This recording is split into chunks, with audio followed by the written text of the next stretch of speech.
Bismillahirrahmanirrahim. Assalamualaikum warahmatullahi wabarakatuh.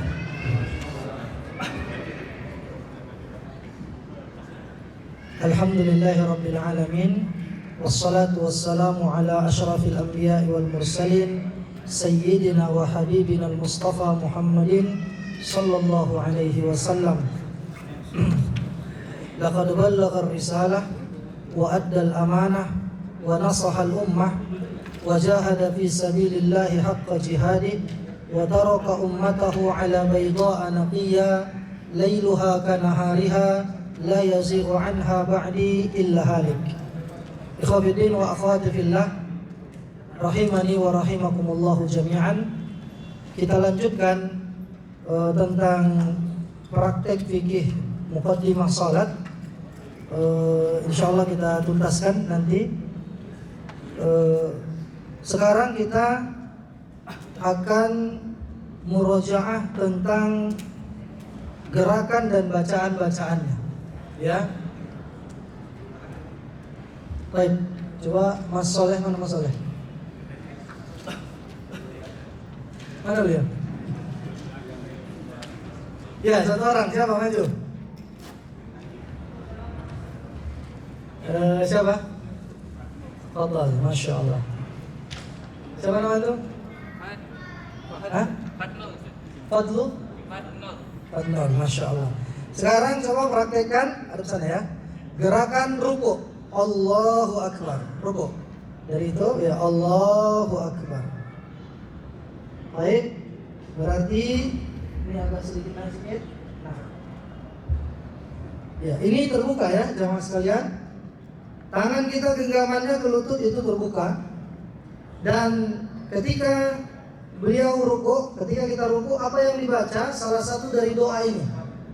Ini udah pas rukunya. Lihat, boleh tempat sujud, yang afdalnya tempat sujud. Walaupun tidak ada hadis secara khusus menjelaskan. Itu bangkit, ya. Bangkit, silakan. Ketika ruku, apa yang kita baca? Riwayat yang pertama dari hadis riwayat Muslim, kita boleh baca Subhana Rabbiyal Azimi 3 kali. Wajibnya sekali, afdalnya 3. Kenapa kita perlu tahu ini? Kadang kita dapati imam sekaligus mantan pembalap. Lagi waktu salat tarawih gitu kan. Kita dapati nggak sempat kita selesai baca 3, tapi wajibnya 1. Riwayat yang pertama Subhana Rabbiyal Azimi. Itu saja. Yang kedua, kita juga boleh baca Subhana Rabbiyal Azimi wa bihamdihi. Ada tambahan wa bihamdihi. Gitu ya. Itu riwayat Al-Imam Ahmad dan ini sanadnya juga sahih, disahihkan oleh Syekh Syuaib Al-Arnaud. Syekh Muhammad Fuad Al-Baqi juga salah seorang ahlul hadis mensahihkan hadis ini. Jadi jangan kita juga menyalahkan ketika ada orang yang baca Subhana Rabbiyal Azimi wa bihamdihi 3 kali. Ada lagi riwayat yang lain, perlu juga antum baca ini sesekali misalnya. Apa itu? Subuhun Quddus Rabbul Malaikati Warruh. Ini bacaan ruku juga. Ayo kita baca sama-sama. Bismillahirrahmanirrahim. Subuhun Quddus. Subuhun Quddus Rabbul Malaikati Warruh. Ya. Berapa kali? Boleh sekali. Ya.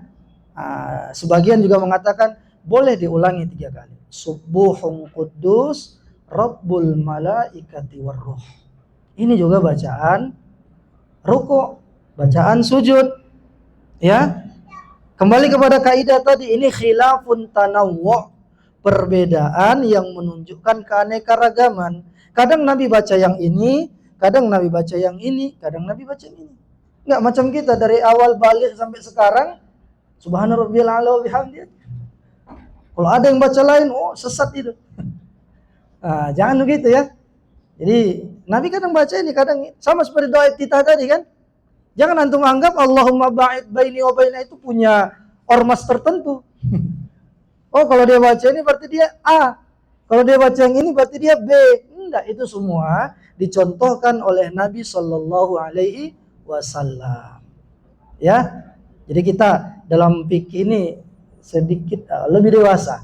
Bahwa memang jangan terburu-buru menyalahkan orang lain. Bisa jadi ada yang belum kita ketahui.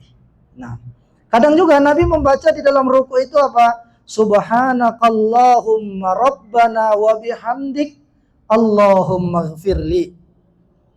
Ya, kita baca. Subhanakallahumma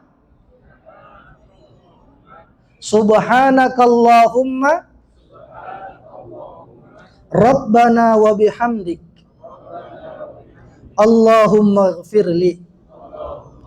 Nah, ini bacaan ruku. Subhanakallahumma rabbana wa bihamdik Allahumma gfirli. Ya, boleh sekali, boleh juga 3 kali. Ya, baik.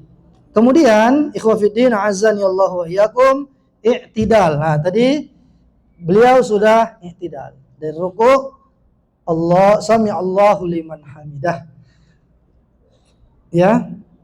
Dan harus tumakninah. Tumakninah itu artinya tenang. Jadi rukuknya Allahu Akbar, betul-betul sudah paslah duduk dia di posisinya ini. Jangan terburu-buru salatnya. Ya, seperti itu.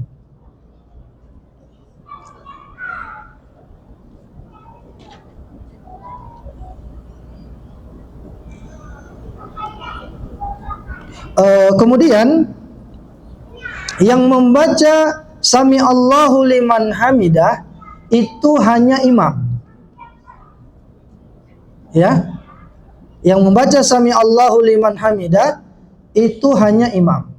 Kita sebagai makmum, kita boleh membaca apa?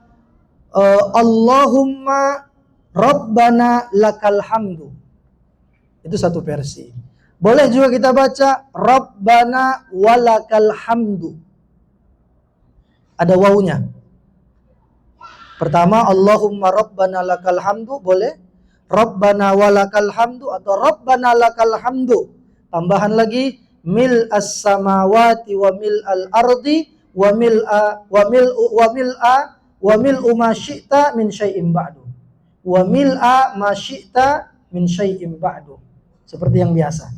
Intinya kita sebagai makmum jangan perlu lagi kita bilang Sami Allahu liman hamidah lagi.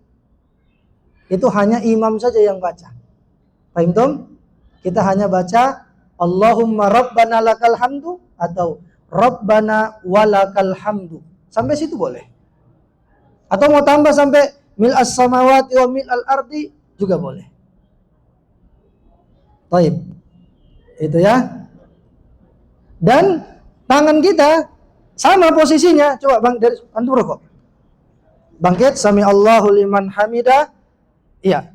Kadang-kadang kita dapati orang bangkit i'tidalnya itu begini. Dari rukuk kan? Sami Allahu liman hamidah. Doa. Baik memang kan? Tapi kok suka-suka dia aja gitu. Gitu kan? Ada yang begini. Ini nggak tahu kita dari mana dasarnya. Dia menengadahkan tangan begini. Sami Allah liman. Nengok ke atas lagi. Dan biasanya ini yang senior-senior. Usia 50 tahun ke atas gitu kan. Jadi senior umurnya. Jadi wallahu alam itu enggak ada dasarnya jamaah sekalian. Tetap takbir intiqal tuh. Boleh sejajar bahu, boleh sejajar telinga. Udah. Tetap. Sami Allahu liman hamidah. Ya, itu bacaannya doa yang telah kita sampaikan tadi. Baik. Berikutnya juga ketika i'tidal disyariatkan untuk mengangkat tangan. Ya, tadi mengangkat tangan. Boleh sejajar ini, boleh sejajar telinga. Ya. Posisi tangan ketika i'tidal. Ada hadis yang menyebutkan annahu ra'a an-nabiyya sallallahu alaihi wasallam rafa'a yadayhi nadakhala fis salati kabbara. Ya, Wa'il bin Hujr pernah melihat Rasulullah sallallahu alaihi wasallam mengangkat kedua tangannya saat mulai salat sembari bertakbiratul ihram. Kemudian Rasulullah memasukkan tangannya ke dalam pakaiannya seraya meletakkan tangan kanannya di atas tangan kirinya, itu bersedekap ya. Kemudian beliau ketika akan rukuk mengeluarkan tangannya dari pakaian ya, lalu mengangkatnya seraya bertakbir kemudian rukuk. Kemudian ketika beliau mengucapkan sami Allahu liman hamidah, mengangkat tangannya saat sujud dan beliau sujud di antara kedua telapak tangannya. Jadi posisi tangan kita itulah tadi ada dua pendapat. Boleh lurus, boleh juga bersedekap. Ya, jadi jangan saling menyalahkan. Dan jangan juga menganggap ini yang paling bagus, yang lain tak bagus. Ya, dua-duanya itu pernah dicontohkan dan dipraktikkan oleh Rasul kita Muhammad sallallahu alaihi wasallam. Ketika kita jadi makmum, apa bacaan kita ketika i'tidal? Boleh Rabbana lakal hamdu, Rabbana walakal hamdu, Allahumma Rabbana lakal hamdu, Allahumma Rabbana walakal hamdu. Itu udah 4 tipe berarti. Rabbana walakal hamdu. Rabbana lakal hamdu. Rabbana walakal hamdu. Allahumma Rabbana lakal hamdu. Allahumma Rabbana walakal hamdu. Jadi ada yang pakai wa, ada yang pakai Allahumma. Kembali, ini mana aja boleh. Yang kelima, Rabbana lakal hamdu mil'as samawati wa mil'al ard wa mil'a ma syi'ta min syai'im ba'du. Ini yang sering kita baca ya Pak. Taib. Itu. Makanya ada pilihan, kadang-kadang kita nggak sempat baca ini semuanya. Minimal sekali. Artinya kalau sekali aja antum nggak sempat baca, imamnya udah bergerak takbir intiqal, jangan lagi bermakmum di belakang imam pembalap seperti itu. Berarti nggak sah salat kita. Tumakninah menurut ulama 4 mazhab wajib. Mayoritas ulama berpendapat wajib. Karena ada sahabat itu yang waktu itu dia belum mengerti, dia salat, dia mengucapkan salam sama Nabi. Apa kata Nabi? Irji' fasalli fa innaka lam tusalli. Ulangi. Pulang kamu sana, ulangi salatmu karena engkau belum salat. Selesai dia salat, mengucapkan salam lagi sama Nabi. Belum dijawab sama Nabi. Kata Rasul, irji' fasalli fa innaka lam tusalli. Sana, ulangi salatmu karena engkau belum salat. Sampai 3 kali berulang-ulang dia bilang, ya Rasulullah, wallahi ma uhsinu ghaira hadza fa'allimni. Ya Rasul, demi Allah saya nggak tahu lagi salat bagaimana yang lebih baik dari ini, ajari aku. Apa intinya kata Nabi? Kalau salat tumakninah lah, tenang. Ini sering kita dapati ketika salat tarawih, Pak. Ya, kalau di sini enggak ya. Kalau di tempat kita, di daerah kita itu sering. Bahkan masuk rekor muri ya kan. 23 rakaat cuma 7 menit. Masya Allah. Yang belum terjadi di zaman imam 4 mazhab nih ya kan. Bayangkan. 23 rakaat 7 menit. Al-Fatihahnya 1 napas. Masya Allah. Ini kan berarti nggak tumakninah lagi kalau begitu kan. Ya udah, carilah imam yang memang kita bisa tumakninah minimal setipis-tipisnya iman. Antum selesai baca 1 kali. Subhana Allahumma Rabbana walakal hamdu. Masih kita bilang Allahumma Rabbana Allahu Akbar. Kata, nggak beres imam. Terlalu cepat. Ya. Dan ini sering kita temui yang demikian. Baik, sekarang kita masuk kepada bacaan sujud ya. Silakan antum sujud Allahu Akbar. Iya, berarti mendahulukan tangan dulu, tidak apa-apa. Jaraknya kurang ke depan. Ya, jangan terlalu juga ya. Baik, jadi seperti ini. Tangan, jari jemari dirapatkan ketika sujud. Sejajar telinga boleh, daun telinga, ya. Nah, kakinya dirapatkan, sahih. Dah, ya, silakan duduk.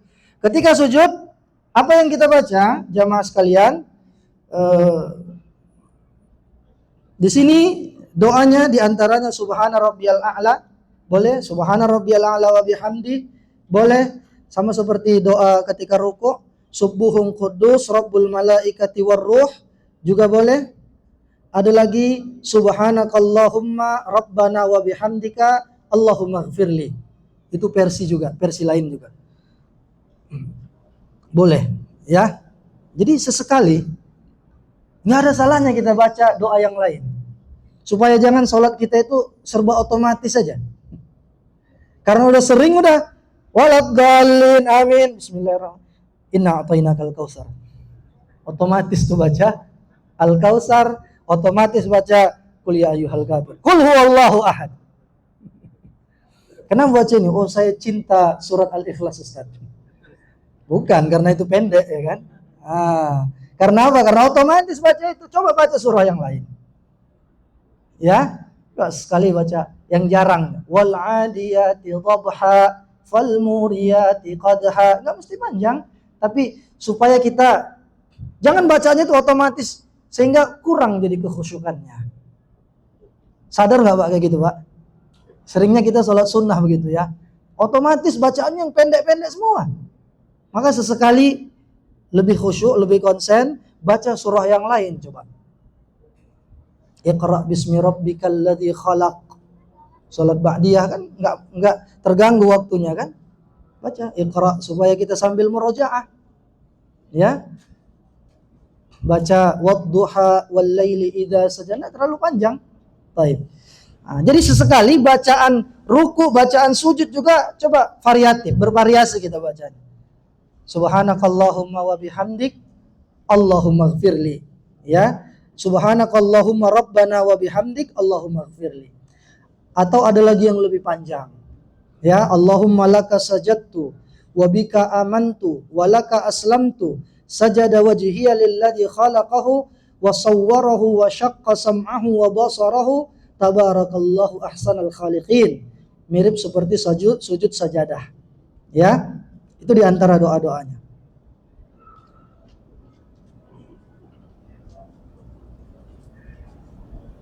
Ada juga doa ketika sujud, misalnya imamnya terlalu lama sujudnya, boleh kita membaca doa. Misalnya Allahumma ighfirli dzambi ya kullahu diqqahu wa jillahu wa awwalahu wa akhirahu alaniyatahu wa sirrah. Ya. Allahumma ighfirli ma asrartu wa ma a'lantu, dan doa-doa yang lain. Itu doa ketika sujud. Coba praktekkan lagi sujudnya. Silakan. Sujud.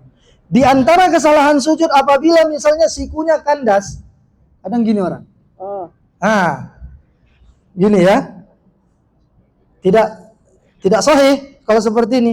Dan laki-laki perempuan sama ya. Dari awal kita sampaikan tadi, posisi laki-laki dan perempuan, gerakan-gerakan sholatnya itu sama. Ini yang tidak benar.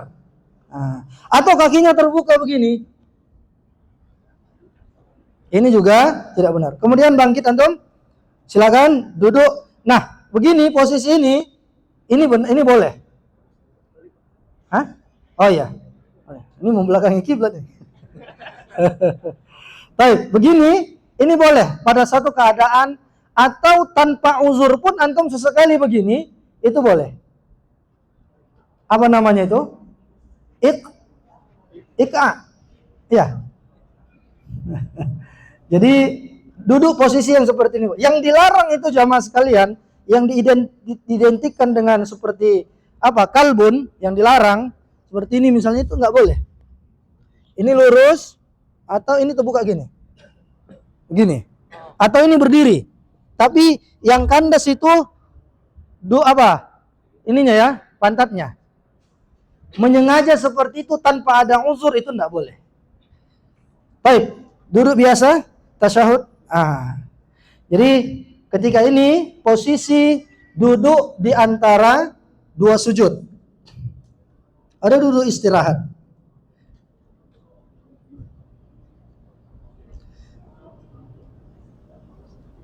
Baik, kita katakanlah ini rakaat kedua ya, berarti tasyahud awal. Ya, tasyahud awal, antum hadap sana? Boleh hadap sana? Nah, duduk tasyahud awal, ikhwafiddin azani Allah wa iyyakum. Tangan kita posisinya di atas paha ya. Seperti ini di sini. Boleh juga di lutut seperti ini. Tangannya. Baik. Masalah menggerak-gerakkan atau menggerakkan jari disebutkan oleh para ulama dalam masalah ini aja lebih dari 70-an khilaf.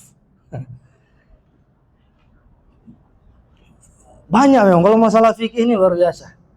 Jadi ada yang berpendapat dari awal udah kita kasih isyarat. Mulai at-tahiyatul udah kita gerakkan seperti ini. Sekali aja. Tidak digerak-gerakkan begini. Ini pendapat yang pertama ya. Sekali aja. Mulai dari at-tahiyatul udah digerakkan. Begini jarinya. Ya, seperti ini. Ada lagi yang berpendapat menggerakkannya itu ketika asyhadu alla ilaha illallah, gerakkan. Ini juga tidak bisa disalahkan. Ini ijtihad sebagian ulama. Ya. Ada lagi dalam riwayat Bukhari dikatakan kana Nabi sallallahu alaihi wasallam yuharriqu usbu'ahu fit tasyahhud. Nabi menggerak-gerakkan jarinya ketika tasyahud. Jadi digerakkan seperti ini. Jadi ini jamaah sekalian, supaya kita mengetahui posisinya demikian. Boleh antum gerakkan sekali dari awal. Boleh ketika asyhadu alla ilaha illallah sampai akhir, dan boleh juga digerakkan dari awal, digerakkan berulang-ulang. Ya. Ya, jadi seperti itu. Silakan mana yang mau diambil pendapatnya juga tidak masalah. Di antara bacaannya at-tahiyatu lillah was-salawatu wat-thayyibatu. Assalamu alayka ayyuhan nabiyyu wa rahmatullahi wa barakatuh. Assalamu alayna wa ala ibadillahis salihin. Asyhadu an la ilaha illallah wa asyhadu anna Muhammadan abduhu wa rasuluh. Ya. Ada lagi yang sering kita baca misalnya at-tahiyatul mubarakatus salawatut thayyibatu lillah. Ada dua versi kan? Jadi satu tasyahudnya yang biasa kita baca itu tasyahudnya Ibnu Abbas, versi dari Ibnu Abbas hadisnya. Adapun yang seperti ini at-tahiyatul lillah was salawatu wat thayyibat, itu hadisnya versi dari Ibnu Mas'ud. Dua-duanya benar kan? Iya benar. Nah, bisa at-tahiyatu lillahi wassalawatu wattayyibat, atau at-tahiyatul mubarakatus salawatut tayyibatu lillah. Antum biasanya versi yang mana nih? Yang paling masyhur ya. Nah, nggak masalah. Berarti itu apa? Itu hadisnya dari Ibnu Abbas. Beliau yang langsung mendengar dari Nabi sallallahu alaihi wasallam. Ya.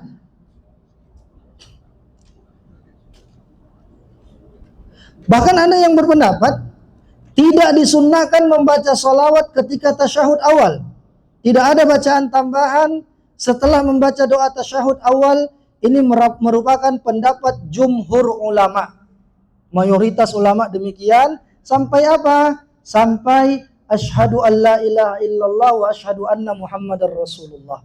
Tapi ada ulama yang berpendapat pakai sholawat. Allahumma sholli ala Muhammad wa ala alihi wa sahbihi ajma'in. Ya. Ada yang membatasi sampai asyhadu alla syahadat saja. Itu tahiyat awal. Kalau tahiyat yang akhir barulah kita baca Allahumma sholli ala Muhammad ya wa ala ali Muhammad kama shallaita ala Ibrahim wa ala ali Ibrahim innaka Hamidum Majid. Wa barik ala Muhammad wa ala ali Muhammad kama barakta ala Ibrahim wa ala ali Ibrahim innaka Hamidum Majid. Mana fil alaminah Ustaz? Mana fil alaminanya? Ternyata setelah diteliti riwayat yang menjelaskan penambahan fil alamina innaka Hamidum Majid itu riwayatnya dhaif. Jadi langsung aja innaka Hamidum Majid. Inilah perlunya kita belajar, Pak. Ada hal-hal yang perlu kita perbaiki, ya. Ada hal-hal yang perlu kita, oh iya ternyata ada riwayat yang lain, begitu ya. Jadi yang paling kuat, tidak ada penambahan fil alaminanya. Nah, ada juga yang berpendapat begini, tasyahud awal dan tasyahud akhir semuanya sampai innaka hamidum majid. Mau begitu ambil pendapatnya, ini lebih condong kepada kitab sifat salat Nabi yang ditulis sama Syekh Al-Albani, demikian. Tahiyat awal, tahiyat akhir, semuanya sampai innaka hamidum majid. Tapi wallahu alam, kalau ana lebih condong kepada sesuai dengan kitab buku yang ditulis sama Ustaz Dr. Piranda, kita batasi tahiyat awal udah sampai apa aja, asyhadu alla ilaha illallah, tahiyat akhir sampai innaka hamidum majid, tanpa menyalahkan pendapat yang pertama. Ya, karena kadang-kadang di tahiyat awal ini nggak sempat kita baca sampai akhir. Imamnya sudah bangkit. 6. Ya, jadi seperti itu. Makanya kita belajar ini supaya kita faham. Oh, yang mengatakan ini rujukannya. Yang mengatakan ini ternyata ada juga. Gitu ya. Taib. Oh, ternyata ini hadisnya dhaif. Nah, ini perlu kita murojaah. Ya. Baik, ketika antum tasyahud, coba gerakannya ya, tasyahud awal seperti ini, atau inilah rakaat ya, tasyahud awal, pandangan kita afdolnya ke tempat, ke jari kita ini. Paham ya? Perempuan juga demikian, pandangannya kemana? Ke telunjuknya ini. Ya. At-tahiyatul mubarakatus salawatut thayyibatu lillah. Lihat ini.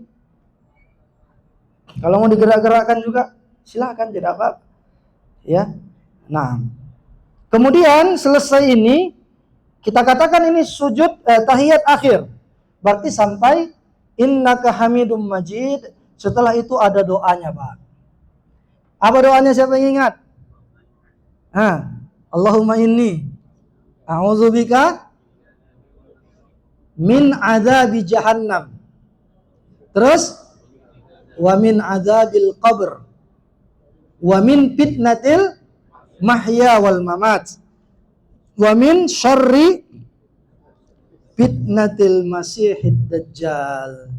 Baca ini yang 4 ini. Itu di tahiyat akhir. Ya, Allahumma inni a'udzubika min adzabi jahannam wa min adzabil qabr. Ya Allah, aku berlindung kepadamu dari azab neraka jahanam, dari azab kubur, dari fitnah kehidupan dan sesudah mati. Ya, karena di dalam hidup ini kita juga ada ujian-ujiannya. Apalagi setelah mati kita ada ujiannya.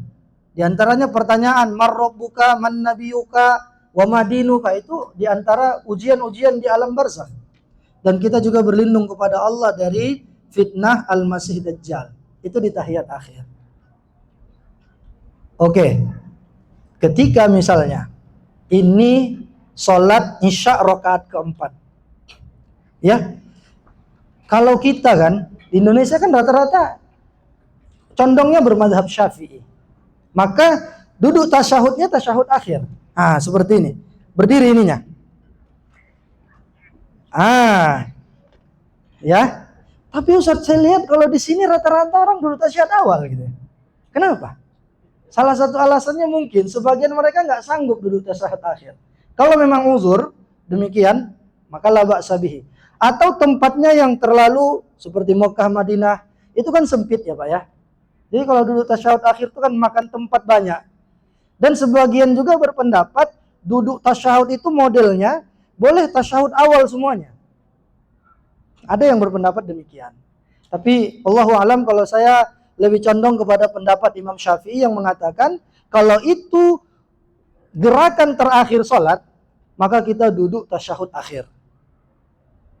Sekalipun sholat subuh. Karena itu gerakan terakhir, kita silakan duduk tasyahud akhir. Jadi nggak apa-apa, berbeda, nggak masalah. Yang penting ada ijtihad para ulama tentang itu. Sekalipun teman kita duduknya tasyahud awal, nggak apa-apa, kita juga nggak nyalahkan, gitu kan? Silahkan, nggak apa-apa. Tapi apa dalil sebagian yang mengikut mazhab Syafi'i? Karena itu gerakan terakhir sholat, maka tasyahud akhir. Ya. Tetapi kalau penulis kitab ini, Ustaz Piranda lebih berpendapat kalau 2 rakaat sholatnya duduk tasyahud awal. Tidak apa-apa, karena itu tasyahud awal. Hanya satu tasyahudnya, maka tasyahud awal. Intinya ini ijtihad para ulama. Ya, karena kadang-kadang gara-gara duduk yang begituan di kampung kita dianggap, ini udah aliran sesat ini. Duduknya nggak duduk tasyahud akhir katanya kan. Duduk tasyahud awal, ini udah lain ajaran dia nih katanya. Nah, jadi kadang-kadang ya ada orang-orang yang nggak terbiasa dengan perbedaan. Ada seorang menggerakkan jarinya, oh batal itu gerak lebih dari 3 kali katanya. Batal katanya salatnya. Itu juga tidak sahih. Nah, intinya jamaah sekalian, itu ijtihad para ulama. Silakan antum mau ambil pendapat yang mana yang sesuai. Bahkan kalau dalam kitab Al-Masail yang ditulis sama Ustadz kita, Ustadz Abdul Hakim Amir Abdad, beliau malah berpendapat boleh dijamak. Sesekali begini, sesekali begitu. Boleh. Artinya, sholat subuh misalnya. Kadang-kadang antum duduk tahiyat awal, kadang-kadang duduk tahiyat akhir. Mafi muskilah. Ya. Nah, jadi, begitulah kalau kita dalam membahas masalah fikih. Baik, antum ada ke sana. Sekarang salam. Ya. Nah, coba dari innaka hamidum majid, coba salam. Assalamualaikum. Ya. Assalamualaikum warahmatullahi. Salam pertama wajib. Salam kedua itu mubah. Artinya nggak diperdengarkan pun tidak apa-apa, tapi yang pertama wajib. Assalamualaikum warahmatullahi tambah wabarakatuh juga boleh. Ya. Assalamualaikum warahmatullahi. Tapi nggak perlu membuka ini jamaah sekalian. Assalamualaikum warahmatullahi, terbuka surga. Assalamualaikum warahmatullahi, terbuka juga neraka. Masuk mana dia ini gitu? Ini nggak ada kaitannya ya. Jadi nggak perlu ini dibuka, ditutup. Tetap seperti ini. Assalamualaikum warahmatullahi, assalamualaikum warahmatullahi. Juga ketika salat jenazah. Sudah setelah takbir keempat, Allahu Akbar. Kata imam, assalamualaikum warahmatullahi. Assalamualaikum warahmatullahi. Kita, assalamualaikum warahmatullahi. Assalamualaikum warahmatullahi. Turunkan. Nggak perlu, assalamualaikum warahmatullahi. Assalamualaikum warahmatullahi. Nah, juga enggak. Salam, turunkan.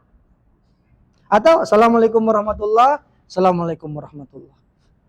Paham ya? Jadi ini tidak perlu ada dibuka seperti tangannya. Dan bacaannya juga tidak ada. Ya, dulu diajarkan Allahumma inna nas'aluka ridha'aka wal jannah wa na'udzubika min syakhatika wan nar. Tidak ada dalilnya ternyata, enggak ada hadisnya. Cukup salam. Pintu salat, pembuka salat itu takbir dan penutupnya adalah salam. Sudah. Selesai itu, selesai rangkaian salat, tinggal zikir masing-masing. Doa sesuai permintaan masing-masing, ya, berzikir sendiri-sendiri. Kemudian doa juga minta kepada Allah sendiri-sendiri, selesai pembahasannya. Ya, karena dikatakan wa tahliluha at-taslim. Ya. Bisa membaca assalamualaikum, assalamualaikum warahmatullah, ya. Itulah membaca doa. Assalamualaikum warahmatullah. Ya, assalamualaikum warahmatullah. Cukup. Selesai itu sudah. 6. Ya. Kemudian, ikhwatiddin azani Allah wa iyyakum, kita harus senantiasa memperbaiki salat kita. Dalam artian, coba pahami makna-makna zikir dan doa yang kita baca di rangkaian salat itu. Ketika kita baca Subhana rabbiyal azim wa bihamdi, maha suci Allah, ya, zat yang maha agung dan segala pujian kepada kita, resapi makna itu. Baca Fatihah, setidaknya secara umum kita tahu artinya. Ya, ini sangat penting. Baik, syukran, sudah. Jazakumullah khairan. Nah, jadi ini rangkaiannya. Ya. Sifat salat Nabi Shallallahu Alaihi Wasallam mulai dari takbir sampai dengan salam. 6.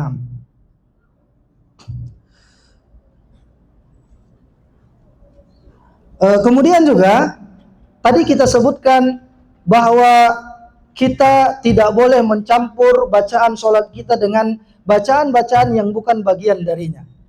Inna hadhis salah la tasihhu fihi syai'un min kalamin nas. Salat ini tidak sah kalau kita campur dengan ucapan-ucapan manusia. Ya. Nah, itulah tadi, kecuali memang rangkaian salat Imam salah kita suruh baca, kita bilang subhanallah.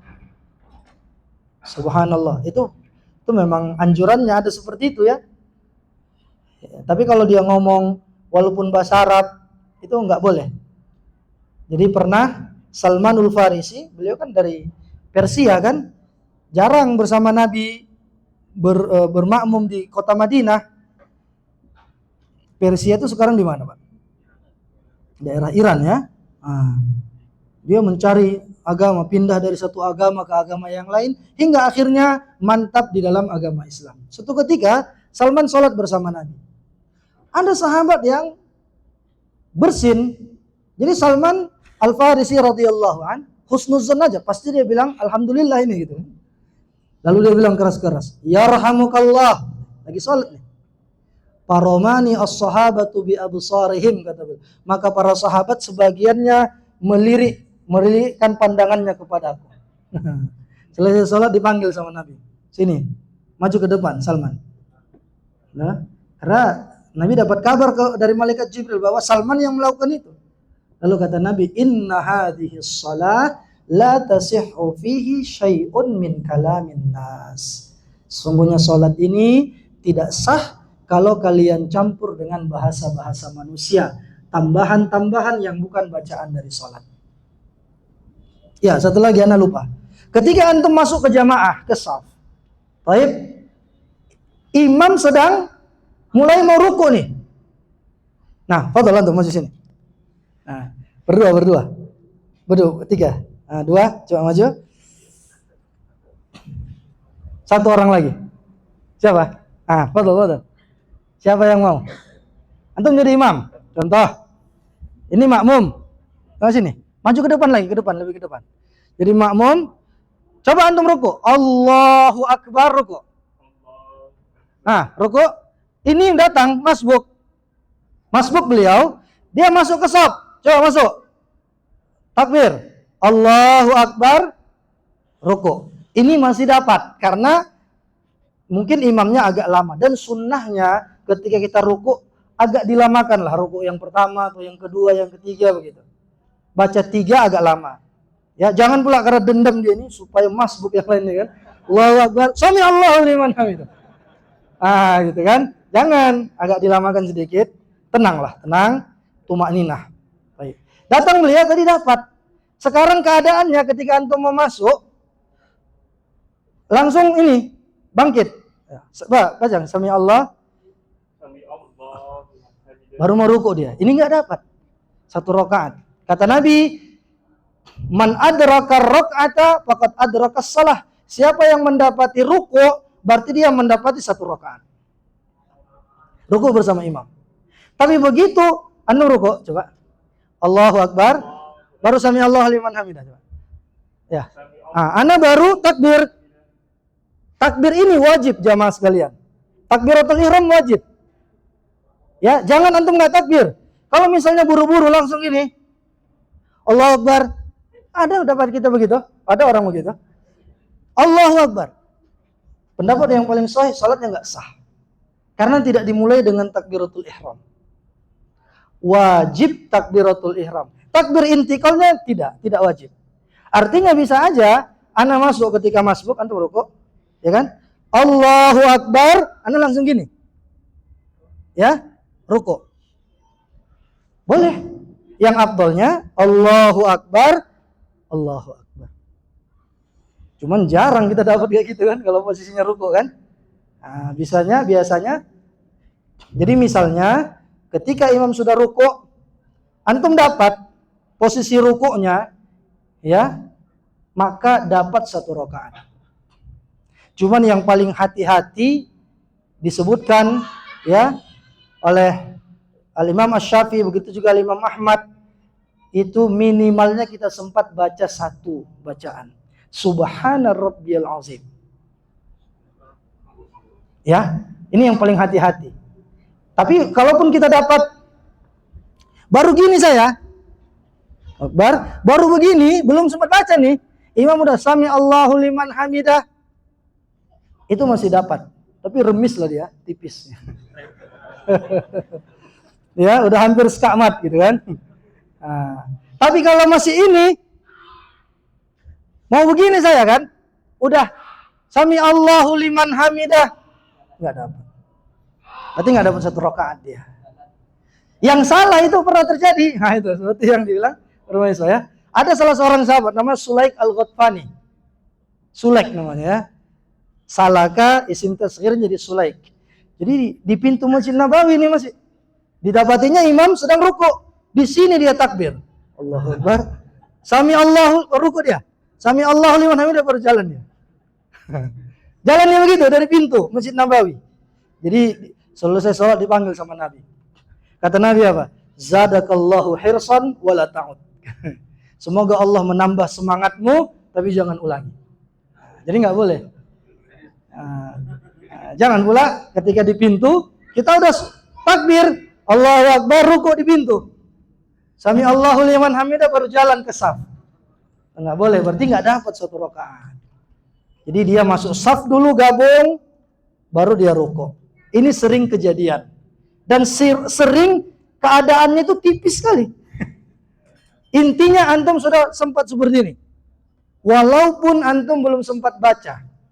Tapi yang lebih hati-hati, sempat baca minimal sekali subhana rabbiyal azimi. Ya, itu paling amannya itu udah demikian. Ya, silahkan. Fadhal. Itu yang ana ingatkan. Karena dikatakan siapa yang mendapati 1 ruku', maka dia mendapati 1 rakaat. Tapi seminimalnya kita mendapati pahala jamaah ketika tahiyat akhir mereka, kita sholat mengikuti imam, itu sudah dapat pahala jamaah. Walaupun nggak dapat 1 rakaat kan? Antum datang nih, masbuk. Mereka sudah tahiyat akhir. Udah langsung aja, tapi tetap kita itu takbiratul ihram. Ini nggak ada khilaf ya. Ini wajib tetap. Dalam keadaan apapun jamaah. Allahu Akbar. Baik, langsung mereka duduk tahiyat akhir, langsung duduk. Nah, ya. Jadi seperti itu. Atau yang perlu diingatkan lagi, kita lagi sholat sunnah nih, jamaah sekalian, kita lagi sholat sunnah. Belum selesai, udah qomat. Kan sering juga kejadian tuh. Ada 2 cara disebutkan oleh para ulama. Yang pertama, sedang 2 rakaat kedua, Allahu Akbar, kata apa yang iqamat kan? Udah langsung batalkan sholat, jalan. Jangan lagi lanjutkan. Ya. Atau kata Syekh Shalih Al-Fauzan, begitu juga dalam fatwa Syekh Al-Utsaimin, kita boleh langsung salam di situ. Lagi berdiri nih, qomat. Udah, mau rakaat pertama atau kedua, langsung aja. Assalamualaikum warahmatullahi wabarakatuh. Langsung. Tapi kalau posisi antum sudah duduk, sujud, selesaikan sholat. Rakaat kedua nih saya. Lalu sujud. Allahu Akbar. Qomat gitu kan. Apakah dibatalkan? Tidak, selesaikan. Allahu Akbar. Allahu Akbar. Allahu Akbar. Selesaikan sholat sunnah kita. Ya, jadi seperti itu. Ini kondisi-kondisi yang tentunya bakalan kita hadapi sehari-hari. Makanya perlu kita untuk murojaah. Ya, jadi itu mungkin materi bahasan kita pada kesempatan ini. Ada sudah beberapa pertanyaan yang masuk ini dari akhwat juga. Nah, silahkan. Kalau ada yang ingin disampaikan, tafadhol. Silakan Pak.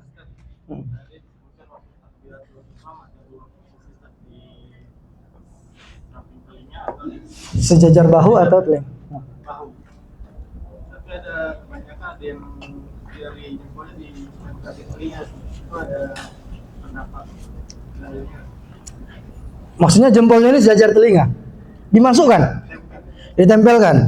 Wallahu alam, dikatakan dalam hadis itu, karena Nabi sallallahu alaihi wasallam idza kabbara rafa'a hazwa mankibaihi aw nahwa udhunaihi. Itu aja yang disebutkan dalam hadis.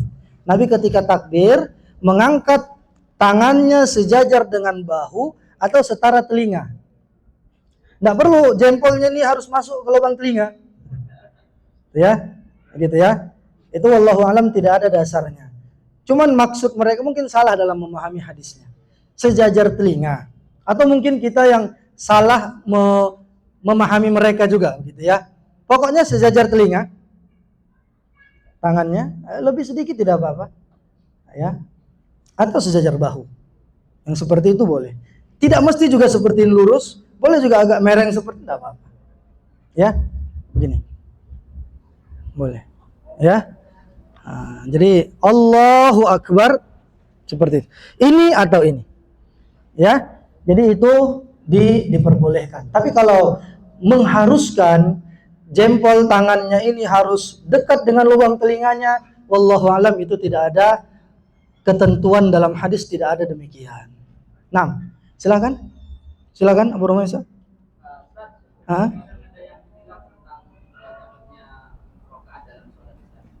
Jadi ada orang ruku itu nggak sampai ruku, jadi masih dapat rokaat seperti ini nggak sampai ruku. Nah, ada bagian yang berpendapat seperti itu, apakah dia kalau misalkan nambah rokaatnya itu akan lebih sholat? Dia berpendapat bahwa kalau apa? Kalau nggak dapat masih berdiri gini nggak sampai ruku itu dia nggak dapat rokaat dapat satu dua, jadi harus berdiri. Kalau ruku dia nggak dapat. Pernah ada nggak yang berpendapat seperti itu? Kajian di masjid di sini orang Saudi bilangnya harus begini gitu. Wallahu alam ya. Tapi kalau yang kita baca referensinya dalam hadis itu, man adraka raq'ata faqad adraka shalah, pendapat jumhur mengatakan batasannya adalah ruku. Ya, batasannya adalah ruku. Selama kita mendapati ruku, maka kita mendapati satu rakaat. Kalau yang berdiri itu mungkin saja ada ulama berpendapat seperti, tapi ana secara pribadi belum mendapatkan referensinya. Ya, kebanyakannya mengatakan posisi akhirnya kita mendapati satu rakaat adalah posisi ruku. Ya. Nah, tapi tetap dia dikatakan masbuk walaupun dia dapat satu rakaat. Kategori masbuk itu selama tidak takbiratul ihram bersama imam, dia tetap namanya masbuk. Ya. Walaupun dia nggak nambah sholatnya kan. Rakaatnya tetap dapat semua, tapi selama dia tidak takbiratul ihram bersama imam, sudah dalam kategori masbuk. Artinya masbuk itu ketinggalan, didahului, itu dia. Ya. Nah, wallahu alam. Ya, jadi perlu nanti kita murojaah lagi. Ada tidak yang mengatakan demikian? Karena kita juga sudah pernah bahas Sahih Fikih Sunnah bersama jamaah waktu di Indonesia. Wallahu alam tidak ada yang berpendapat demikian. Ya, harus mendapati jamaah dalam keadaan berdiri baru satu rakaat. Tidak. Itu posisinya ruku. Dapat ruku, dapat satu rakaat. Ya, walaupun kita belum selesai baca Fatihah. Contoh nih, ana baru masuk ke shaf, Allahu Akbar, baru baca A'udzubillahi minasyaitonirrajim, bismillahirrahmanirrahim, alhamdulillahirabbil alamin. Allahu Akbar kata jamaah, ruku kata imam. Belum selesai Fatihah, udah ikut aja. Jangan kita ngebut Ar-Rahman Siratal ladzina an'amta 'alaihim, ya kan? Ghairil, enggak perlu. Udah kembali kepada hadis, bacaan imam, bacaan makmum. Walaupun rakaat sirriyah. Itu ya. Jadi, enggak perlu kita selesaikan bacaan Fatihah kita, ikut imam saja. Ini tidak, kadang sampai imam sampai sami Allahu liman hamidah dia masih berdiri karena mau menyelesaikan bacaan Fatihah, itu juga tidak benar. Baik. Ya, silakan ada yang lain. Fadal. Ya. Saya mau tanya Ustaz. Ini kejadian saya alami di Ustaz. Biasanya kalau sholat di masjid telat itu dapat imam lagi rukunya dilamain, saya agak lari Ustaz. Nah, Dari pintu saya lari gitu. Nah, ini gimana hukumnya? baik. Yang pertama, Iya. lalu setelah tahiyat itu biasanya kita kan bacanya inna hamidum majid, habis itu kita ada yang muqallibal qulub, itu ada yang seperti itu. Sabit qalbi itu adakah riwayatnya? Lalu kalau di Masjidil Haram itu Rabbana walakal hamd, lalu ada yang hamdan katsiran. Itu Sahih. Iya, yang ketiga itu juga sahih. Rabbana walakal hamdu hamdan katsiran thayyiban mubarakan fih. Itu juga bagian dari bacaan ketika i'tidal. Ya. Terus yang kedua, apa tadi? Yang kedua, antum? yang muqallibal qulub. Bacaan doa itu juga boleh. Allahumma ya muqallibal qulub tsabbit qalbi ala dinika atau ala ta'atik, boleh. Sebagian lagi berpendapat ada doa-doa yang lain yang boleh kita baca selama itu bahagian dari ada hadisnya atau ada dalam Al-Qur'an, misalnya doa Rabbana zalamna anfusana wa illam taghfir lana wa tarhamna. Misalnya imam ini lama dia salamnya gitu kan. Kita baca doa-doa, maka sebahagian besar ulama seperti juga dalam fatwa Syekh Abdul Razak bin Abdul Muhsin Al-Badr dalam fikih doa itu diperbolehkan. Ya. Selama itu ada dalil dari Al-Qur'an maupun hadis. Adapun doa berbahasa Indonesia di tahiyat akhir atau di sujud terakhir, ada ulama yang membolehkan, tetapi di dalam hati jangan antum lafazkan. Antum mau doa nih bahasa Indonesia, dalam hati aja itu lebih selamat. Jangan dilafazkan. Ya. Wallahu alam. Ya. Ada juga ini di antara fatwa Syekh Abdul Hasan Ali Jadullah, salah seorang dokter dari Mesir yang sekarang tinggal di Pekanbaru. Ketika dia datang ke tempat kita, ana waktu itu sebagai penterjemahnya, ini pernah dia sampaikan, dia adalah ahlul hadis. Ya. Jadi boleh seorang berdoa berbahasa Indonesia, tapi kalau dalam sholat sebaiknya dalam hati saja. Jangan dilafazkan. Ini lebih hati-hati. Tapi kalau mau di luar sholat, silakan antum berdoa dengan bahasa masing-masing. Allah memahami itu. Ya. Terus yang pertama tadi, iya, itu menyelisih sunnah. Karena ada hadis yang sahih mengatakan, idza uqimatis shalah fa'alaikumus sakinata wal waqar. Kalau sudah ditegakkan iqamat mau sholat, kalian harus tenang. Ya, santai, jangan terburu-buru. Begitu. Cuman sedikit agak kita cepatkan. Kita nggak lari, cuman jalannya agak cepat sedikit. Ini para ulama mengatakan enggak apa-apa. Tapi jangan lari pula. Ya, jangan lari. Jadi jalan cepat lah, jalan cepat. Ya, wallahu alam, sebatas itu tidak apa-apa. Tapi yang afdolnya tetap alaikumus sakinah. Tenang. Ya, seperti biasa aja, jangan juga terlalu lambat. Karena dia tengok imam ini baca sabbih isma rabbikal a'la, nih lama ini rukuknya gitu. Dia pun nyantai aja. Nah, kira-kira udah mau akhir baru dia masuk, itu nggak boleh juga. Ya, biasa seperti jalan kita biasa. Baik, ada yang lain? Mana nih? Padahal yang depan dulu. Pertama, saya pernah ditegur terkait takbir pada saat lafaz takbir. Lafaz Allah-nya itu banyak kan? Allahu Akbar. Saya pernah ditegur bilang enggak, cukup Allahu Akbar itu aja. Itu bagaimana tanggapannya? Iya. Kemudian yang kedua, ketika kita i'tidal sami Allah liman hamidah, ini ceritanya di sholat terakhir kan biasanya ada misal kayak contohnya kayak witir atau nanti kan kita akan kunut. Iya. Nah itu langsung doa kunut kan, ataukah kita Rabbana wa lakal hamd sebelum baru kita doa kunut? Nah. Baik. Ya. Ketika kita witir ya, sami Allahu liman hamidah, kita membaca i'tidal dulu, doa i'tidal. Ya, tapi kalau imam cukup dia baca sami Allahu liman hamidah saja. Kalau imam enggak perlu lagi dia baca Rabbana lakal hamdu. Antum posisi sebagai imam. Langsung baca doa kunut. Allahumma hadina fiman hadait wa afina fiman afait. Ya, wa tawallana fiman tal, dan seterusnya. Kalau kita makmum, kita tetap baca Rabbana walakal hamdu atau Allahumma Rabbana lakal hamdu. Ya, baru kita mengaminkan doa kunutnya imam. Kemudian mengenai Allahu Akbar juga ya yang tengah-tengah saja, tidak terlalu panjang dan tidak juga terlalu cepat. Karena kan kalau dari kaidah tajwidnya itu hanya 2 harokat saja.